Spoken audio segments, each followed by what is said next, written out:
What is going on? It's your boy, and today we're just going to mess around inside of ON1 Photo Raw 2020. Now, what I have in store for you is really just a series of um, fun little tutorials that you can jump onto, start using right away. So let's just hop into the computer.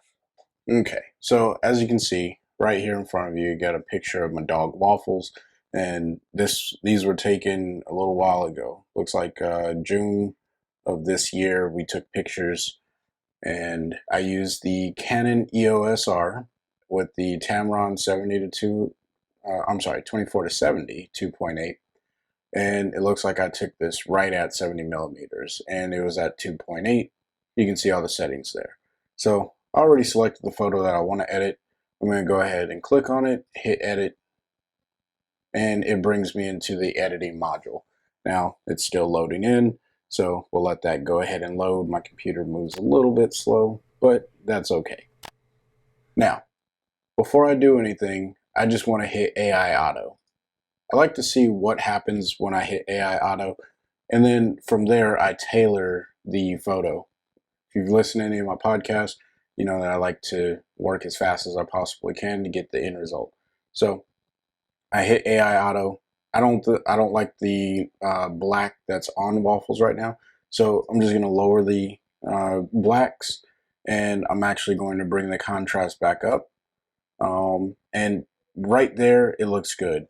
I see that there's noise, and we're going to take care of that here in a second. But before I go any further, I want to throw a little bit more structure in. And I think that is everything that I'm going to do in here.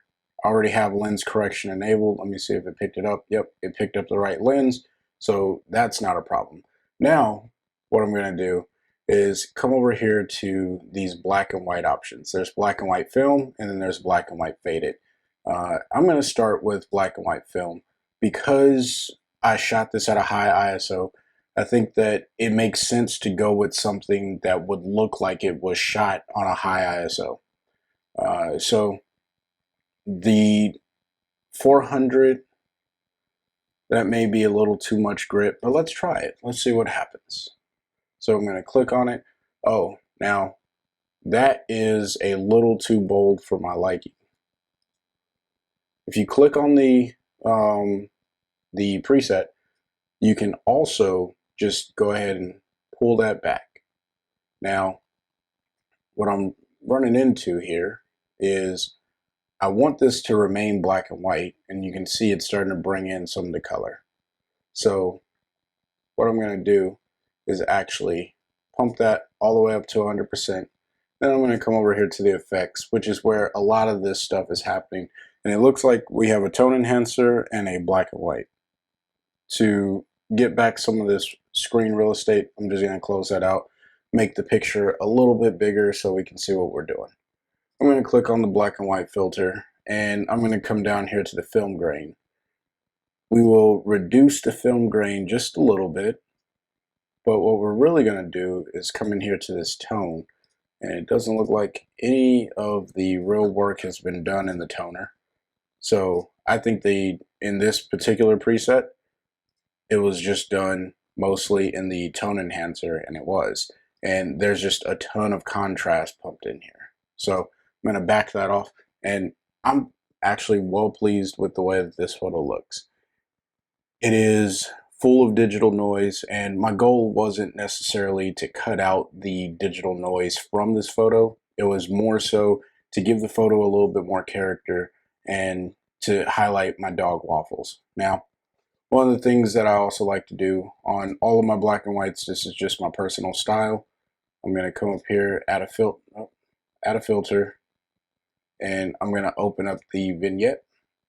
And I just place the big softy on here, and I will grab my little cursor and I'll put it about there.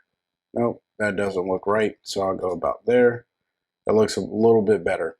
I just wanted to darken the edges, help him stand out a little bit more. His hair, he has like this mohawk thing, and the backlight was coming through, and I wanted to overexpose. Actually, there's Waffles walking around right now. So whatever.